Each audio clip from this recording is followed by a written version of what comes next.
Assalamualaikum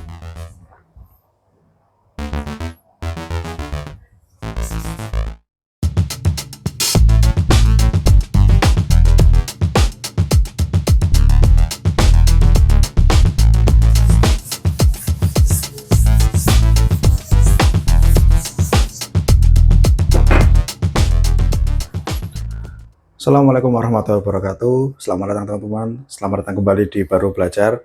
Hari ini kita akan melanjutkan pada topik yang pertama di bab 2 tentang atom, molekul, dan ion. Pada kesempatan kali ini kita akan berbicara tentang teori atom. Namun seperti biasa, mari kita mulai ngaji kita pada malam hari ini dengan berdoa terlebih dahulu, berkirim Fatihah. Yang pertama kepada kedua orang tua kita, yang kedua kepada guru-guru kita, yang ketiga khususnya kepada Bapak Raymond Chang yang bukunya kita baca. Untuk semua yang telah disebutkan, Al-Fatihah.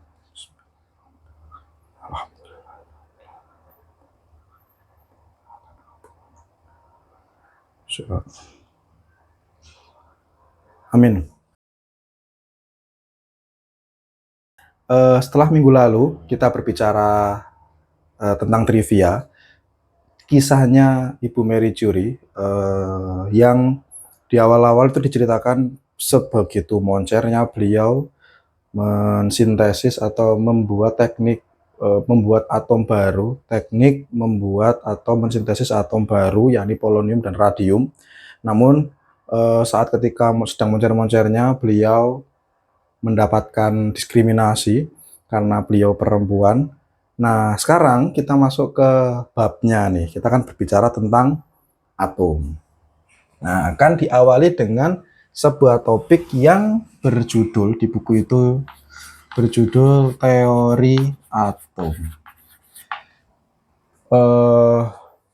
Perlu saya sampaikan dulu bahwa dulu saya sempat menyampaikan ketika misalnya materi seperti ini disampaikan di sekolah, kok menurut saya alangkah lebih baiknya kita lakukan percobaan terlebih dahulu untuk membuktikan apakah benar atom itu ada. Jadi sebelum kita berbicara teori atom, kita perlu yakinkan dan pastikan dulu bahwa peserta didik itu tahu dan yakin bahwa memang iya benar atom itu ada. Saat itu saya memberikan contoh dengan membuktikan bahwa oksigen itu ada dengan reaksi pembakaran.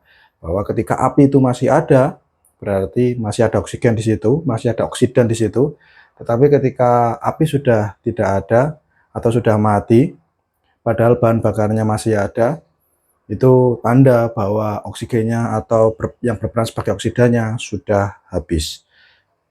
Memang saya masih sepakat, masih setuju bahwa pendidikan yang diterapkan harusnya seperti itu dulu. Nah, saat ini saya akan mulai dengan teori atomnya. Jadi kalau misalnya dirasa kok, loh ini yang mengatakan seperti itu kok nggak mencoba sendiri, ya saya mohon maaf, tapi memang saya idealnya itu seperti itu. Misalnya ini di kelas atau ada tempat yang lebih proper atau persiapan properti yang lebih proper, harusnya memang seperti itu dulu. Sekarang kita akan masuk ke teori atom. Teori atom ini dimulai dari zaman atau tahun 5 tahun sebelum Masehi. Jadi 5 sebelum Masehi ada seorang filsuf yang bernama Demokritus. Jadi beliau ini mengungkapkan keyakinannya bahwa semua materi terdiri atas partikel yang sangat kecil dan tidak dapat dibagi lagi. Jadi pada 5 sebelum Masehi, filsuf Demokritus itu mengungkapkan, ini diungkapkan bahwa semua materi terdiri atas partikel yang sangat kecil dan tidak dapat dibagi lagi. Ini kecil dan tidak dapat dibagi, atau beliau menyebut itu sebagai atomos. Nah, atomos di bahasa Yunani itu artinya adalah tidak dapat dibagi. Lalu kondisi yang dialami oleh Demokritus itu mendapat pertentangan atau tidak diterima oleh rekan-rekan filsuf di era itu. Jadi kita bisa tahu bahwa Demokritos itu bagian dari filsuf naturalis yang mana memikirkan tentang alam semesta, dan beliau menyampaikan hasil buah pikirannya bahwa ada materi itu akan ada ketemu ujungnya. Beliau menyampaikan bahwa semua materi itu terdiri atas partikel yang sangat kecil dan tidak dapat dibagi lagi, yang itu disebut atom. Jadi kalau ada sebuah materi dipotong sampai yang paling kecil, itu kan akan ketemu ujungnya, dan yang kecil itu sudah tidak dapat dibagi lagi. Nah, itu yang disebut atomos. Nah, gagasan ini itu tidak serta-merta diterima, bahkan ditentang atau dilawan oleh dua rekan sesama filsufnya, yakni Plato dan Aristoteles. Itu. Tetapi uniknya adalah teori ini bertahan. Teori ini bertahan meskipun bisa dikatakan bahwa teori ini sebenarnya mati suri. Dikatakan hidup tapi tidak berkembang, dikatakan mati tapi tetap ada yang menyimpan pengetahuan, dan teori ini itu tetap dipercaya. Ada yang percaya seperti itu. Jadi dikatakan hidup ya enggak, dikatakan mati ya enggak. Jadi ini bertahan. Nah, tapi sayangnya ketika beberapa pertemuan lalu itu kan saya sering bilang bahwa Pak Raymond Chang itu seperti storyteller, bagaimana beliau menulis sebuah kisah itu secara pelan-pelan. Sayangnya memang di buku Kimia Dasar ini informasinya hanya sebatas bahwa Demokritos mengungkapkan gagasannya ini. Jadi tidak ada penjelasan tentang kenapa Demokritos yakin. Jadi kenapa sih Demokritos itu kok meyakini bahwa materi ada, kalau materi itu dipotong dia akan ketemu sesuatu yang terkecil yang disebut atom. Itu tidak dijelaskan arah gerak pikirnya. Awalnya dia mengamati apa, membayangkan apa, lalu kenapa sampai muncul seperti itu tidak disampaikan. Padahal sebenarnya saya agak menunggu, jangan-jangan apakah ada ya? Tapi ternyata memang tidak ada. Mungkin kita memang perlu rujukan yang lebih dalam, atau memang hasil pikirnya Demokritos tidak terdokumentasi dengan baik. Bisa jadi seperti itu. Kenapa kok Plato dan Aristoteles sampai sekarang ada yang mempelajari dan banyak dibicarakan? Ya salah satu yang mungkin, saya bilang mungkin karena belum cek juga, adalah karena hasil pola pikirnya itu terdokumentasi dengan baik, atau mungkin dengan lumayan baik. Tapi mungkin Demokritos tidak, atau tidak menulis. Jadi pertanyaan tentang kenapa kok Demokritos mengatakan seperti itu masih jadi tanda tanya. Padahal itu menarik. Akhirnya nanti kita bisa tahu bahwa oh ternyata awalnya dia tuh mengamati misalnya sungai kayak, atau langit kayak, atau benda atau batu, sampai muncul yang seperti itu. Sebenarnya itu menarik, tapi sebenarnya tidak ada. Di sini saya ingin katakan bahwa dari apa yang terjadi di kimia tentang teori atom, bahwa ternyata filsafat itu mendahului sains. Kita berbicara tentang atom itu tidak ujuk-ujuk sains langsung mendapatkan tempatnya. Ternyata memang secara urutan keilmuan di kimia itu filsafat mendahului sains, bahwa akar kimia yang salah satu yang paling basic, yakni teori tentang atom, itu didahului oleh sebuah pikiran-pikiran filosofis. Yang mana misal kita itu ngecek tentang bagaimana sebuah pengetahuan itu didapatkan, atau biasa kita sebut sebagai filsafat ilmu. Kita akan tahu bahwa filsafat ilmu itu mengatakan pengetahuan filsafat itu didasari pada pikiran-pikiran yang realistis, masuk akal. Tetapi sementara sains itu tidak cukup hanya dengan menggunakan alam pikir yang realistis atau masuk akal itu, tetapi dia juga membutuhkan bukti empiris. Jadi yang membedakan paling jelas antara buah pikir filsafat dengan buah pikir sains adalah adanya unsur empirisme di situ. Kalau misalnya melihat di sini, kita bisa tahu bahwa alam pikir filsafat itu sesuatu yang lebih luas, karena empirisme itu terbatas. Karena empirisme itu mengandalkan penginderaan, dilihat, dicium, diraba, sehingga ada hal-hal yang lebih jauh bisa dianalisis atau dibayangkan dengan filsafat, karena ia tidak terbatas pada sesuatu yang empiris, bahkan sesuatu yang bersifat abstrak itu didapatkan. Ya seperti atom ini. Ketika saat itu pendekatan empirisme itu belum sangat maju. Misalnya Oke, kita tahu bahwa mata kita itu terbatas, tapi ada alat bantu namanya mikroskop. Ada sesuatu yang lebih kecil lagi yang namanya scanning electron microscope atau SEM itu. Ketika itu belum ada, Demokritus menggunakan pendekatan filosofis. Jadi memang akar dari kimia adalah sandarannya adalah filsafat. Jadi ada sesuatu yang lebih lebih liar dari sekedar bukti fisik empiris, dan kita tahu bahwa sebenarnya empirisme itu terbatas hanya pada sesuatu yang bisa diindra saja. Sementara filsafat lebih luas, dan sains di sini kimia itu lahir dari akar filosofis seperti itu. Tadi kan saya katakan bahwa teori bukan ini, apa yang dikatakan oleh Demokritus itu dikatakan hidup ya tidak, dikatakan mati ya tidak. Karena pendekatan ini tentang atomos ini bertahan ribuan tahun sampai kita menganjak di tahun 1808 Masehi, di mana ada seorang Inggris, seorang guru dan ilmuwan yang namanya adalah John Dalton. John Dalton mengungkapkan lagi dan memberikan sebuah hipotesa yang menjadi pondasi keilmuan kimia modern di Eropa. Dikatakan di Eropa bahwa kalau misalnya kita telisik, ternyata kimia itu sebelum tahun 1808 itu pernah sangat berkembang pesat di Timur Tengah, terlebih ketika misalnya kita itu mengulik ilmuwan-ilmuwan Timur Tengah seperti Ibnu Sina atau Jabir Ibnu Hayyan, yang mana Ibnu Sina oprek-oprek soal kesehatan, di situ ada beragam molekul yang digunakan, bahan alam yang digunakan, dan Jabir Ibnu Hayyan menggunakan teknik destilasi untuk memisahkan dan sebagainya, sehingga sains atau kimia modern sebenarnya di Timur Tengah itu pernah maju, dan di Eropa itu sebenarnya diawali ketika eranya John Dalton mengungkapkan ini untuk membangkitkan lagi pikirannya Demokritus yang mati tidak, hidup tidak selama ribuan tahun.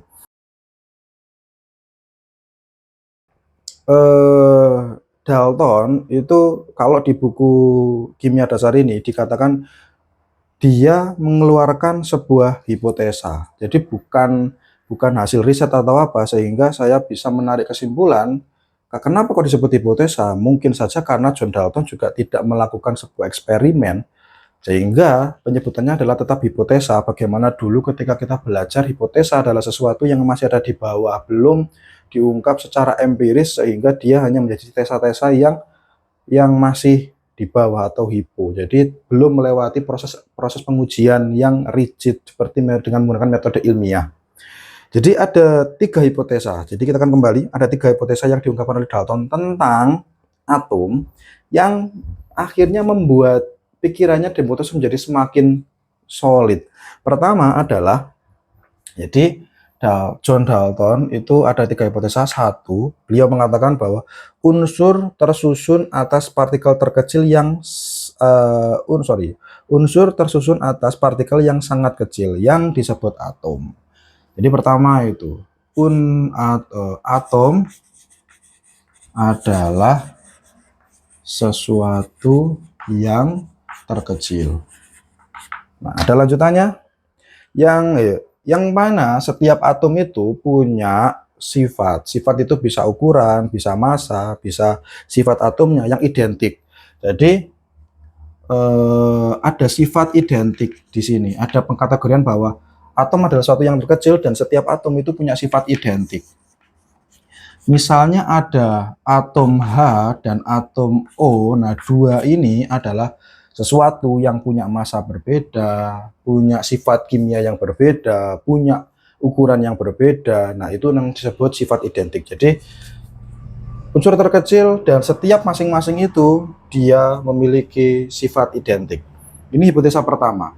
Yang kedua, Dalton mengatakan bahwa senyawa itu tersusun atas 2 atom atau lebih. Jadi senyawa itu tersusun atas 2 atom atau lebih. Nah, ini yang kedua. Senyawa tersusun atas 2 atom atau lebih. Dalam senyawa, perbandingan jumlah atom bisa bilangan bulat dan pecahan sederhana. Jadi John Dalton Hipotesa pertama adalah tentang atom adalah suatu yang terkecil dan punya sifat identik. Yang kedua adalah senyawa itu tersusun atas dua. Jadi kita bicara di sini senyawa.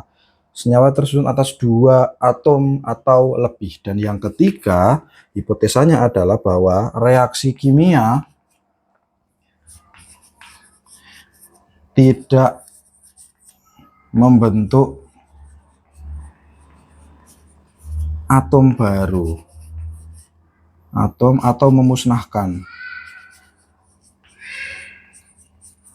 Jadi Dalton mengatakan bahwa reaksi kimia itu hanya copot, nyambung, pasang ulang atom. Tidak ada reaksi kimia itu yang menghancurkan atau menghilangkan atau memusnahkan sebuah atom. Ini adalah 3 hipotesa dari John Dalton. Nah, Dalton tidak punya gambaran seperti apa atom itu. Ini informasi yang menarik. Hanya asumsi bahwa ya hidrogen itu mesti beda dengan oksigen, atau atom A itu mesti berbeda dengan atom yang lain. Di sini semakin kuat bahwa kenapa kok disebut hipotesa John Dalton, bukan hasil teori dari John Dalton, karena sepertinya ini beliau memang tidak melakukan sebuah eksperimen dengan menggunakan metode ilmiah. Sehingga di sini dengan rendah hati dan baik hati beliau mengatakan bahwa beliau tidak punya gambaran seperti apa atom itu. Hanya asumsi bahwa hidrogen pasti berbeda dengan oksigen. Menariknya, hipotesa yang dikeluarkan oleh John Dalton ini sesuai dengan beberapa hukum yang sudah established sebelumnya. Seperti yang kedua ini, senyawa itu tersusun atas dua atom atau lebih. Ini ternyata sesuai dengan hukum perbandingan tetap. Hukum perbandingan tetap. Jadi sesuai. Hukum perbandingan tetap yang ternyata sudah established lebih awal karena Dalton itu hidup di era 1808. Hukum perbandingan tetap itu dikeluarkan oleh kimiawan Prancis yang bernama Joseph Proust pada tahun 1799, beberapa tahun sebelum Dalton mengeluarkan hipotesa ini. Nah, perlu diingat, kita perlu mengingat lagi, saya juga membuka lagi, apa sih hukum dan apa itu sih teori, dan saya ingin sampaikan ulang lagi biar kita semakin mafhum bahwa hukum adalah pernyataan matematis atau verbal. Di sini hukum perbandingan massa itu pernyataan verbal. Kalau pernyataan matematis seperti hukum-hukum yang misalnya N = MC kuadrat itu pernyataan matematis atau pernyataan verbal. Nah, seperti itu. Yang ringkas tentang hubungan sebab akibat fenomena yang selama ini dalam keadaan sama. Sekali lagi, pernyataan matematis atau verbal yang ringkas tentang hubungan antar fenomena yang selalu sama dalam keadaan yang sama. Nah, sementara teori itu adalah prinsip penyatu yang mengumpulkan fakta-fakta atau hukum-hukum. Misalnya teori atom, ada banyak teori atom itu adalah prinsip penyatu atau mengumpulkan. Jadi hukum itu pernyataan matematis atau verbal singkat, ringkas tentang hubungan sebab akibat pada sebuah fenomena. Nah, kita kembali ke sini, hukum perbandingan tetap. Hukum itu berbunyi begini, sampel-sampel yang berbeda dari senyawa yang sama selalu mengandung unsur-unsur penyusun yang mengandung massa yang sama. Maksudnya gimana hukum perbandingan tetap ini?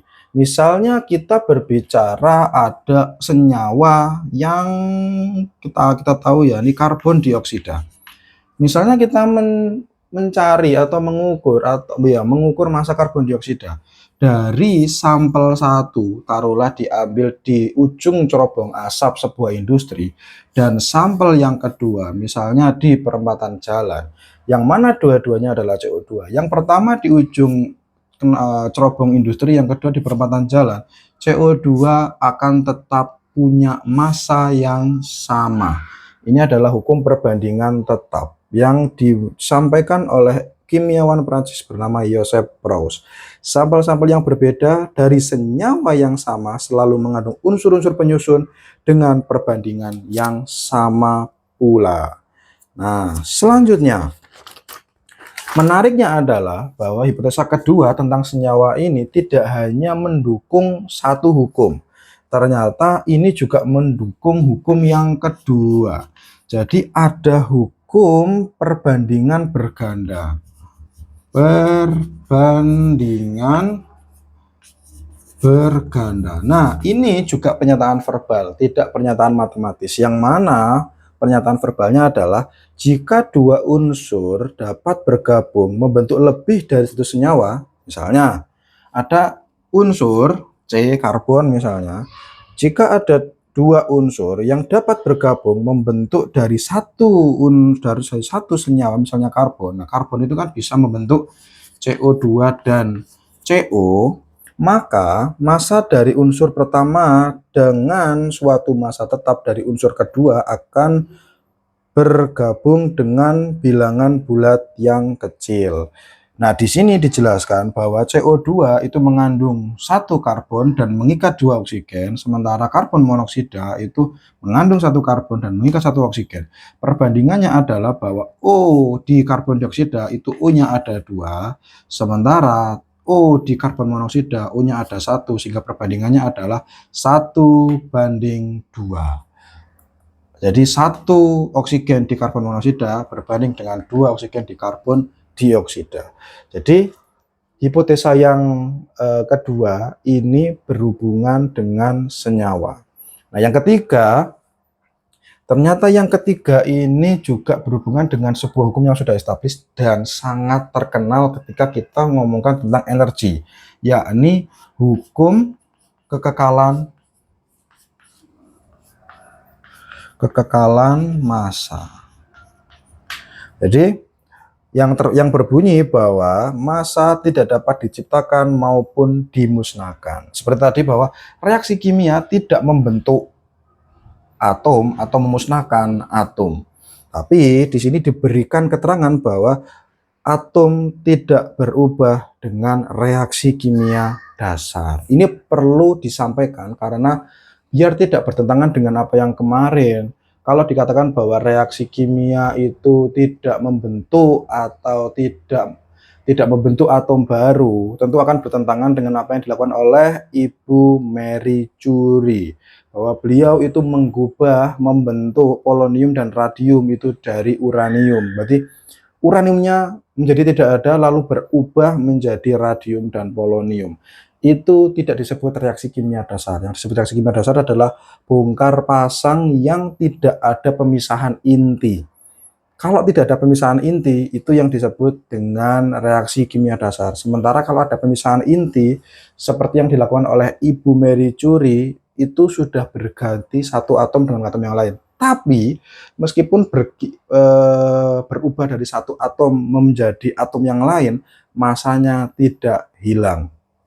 Ketika ada sebuah unsur X dengan massa 50 misalnya, lalu ini dipisahkan secara intinya, lalu membentuk satu atom baru dengan massa 40, ini juga akan meluruhkan sebuah unsur yang berbeda, yakni Z dengan massa 10. Jadi massanya ini akan tetap. Jadi tidak ada pemusnahan massa di sini. Ini sesuai dengan hukum. Nah, reaksi yang seperti ini yang tidak disebut reaksi kimia sederhana karena terdapat pembentukan unsur-unsur baru. Ini tidak sederhana. Yang sederhana itu misalnya X ditambah Y menjadi XY. Nah, ini yang sederhana. Hanya bongkar pasang, hanya copot nyambung, itu yang disebut hipotesa ketiga yang disebut reaksi kimia sederhana atau dasar.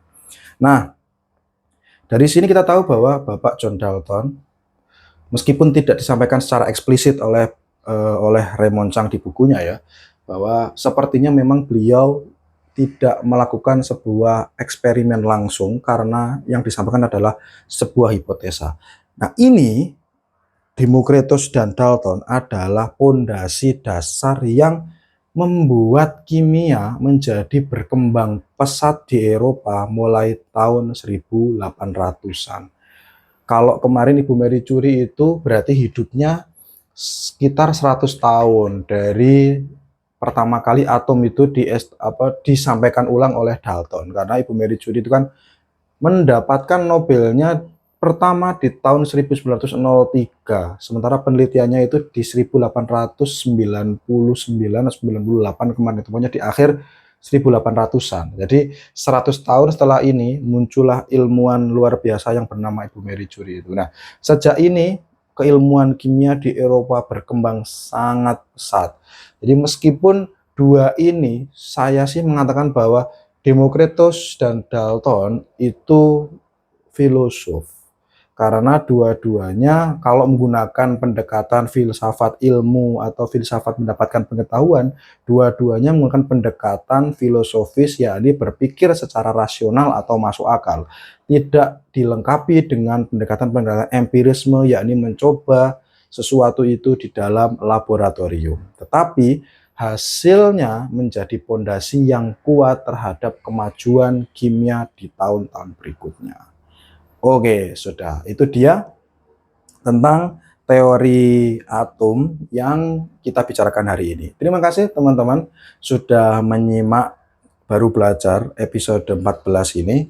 Kita jumpa lagi minggu depan dengan prinsip yang sama, dikit-dikit aja, yang penting istiqomah, pelan-pelan ngaji kimia seperti yang sudah-sudah ini. Semoga ada manfaatnya buat saya khususnya, buat teman-teman umumnya. Saya akhiri, Assalamualaikum warahmatullahi wabarakatuh.